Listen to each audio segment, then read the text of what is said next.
আজকে তোমরা একটা ফাতিমা বিবি দেখাচ্ছ, একটা আজাদ, হাজার হাজার ঢুকে রয়েছে পশ্চিমবঙ্গে। এরকম কয়েকশো গুলশান কলোনি রয়েছে পশ্চিমবঙ্গে। এই স্লিপার সেল দেখো, পাকিস্তানের অনেক কিছু নেই, কিন্তু একটা জিনিস আছে যে ওদের মধ্যে ওখানে স্লিপার সেল নেই, খুবই খাটলো, খুব কম সংখ্যক। ভারতবর্ষের একটা জিনিস আছে যেটা পাকিস্তানের নেই, সেটা ভারতবর্ষের ভেতরে হাজার হাজার স্লিপার সেল। ভারতবর্ষের অনেক কিছু আছে, একটা জিনিস নেই, সেটা পাকিস্তানে আছে। পাকিস্তানের টেরোরিস্ট রয়েছে, আমাদের এখানে টেরোরিস্ট নেই।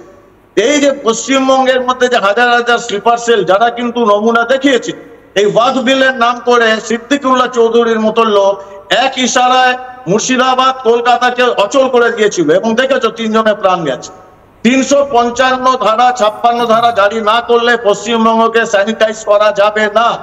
হাজার হাজার পাকিস্তানি, রোহিঙ্গা, বাংলাদেশি বসে আছে, এবং মুখ্যমন্ত্রী, তার প্রশাসন এবং পুলিশ, আমি ব্যক্তি হিসাবে, প্রাক্তন ইন্টেলিজেন্স অফিসার হিসাবে আমার 1% ভক্তি নেই, শ্রদ্ধা নেই, ভরসা নেই।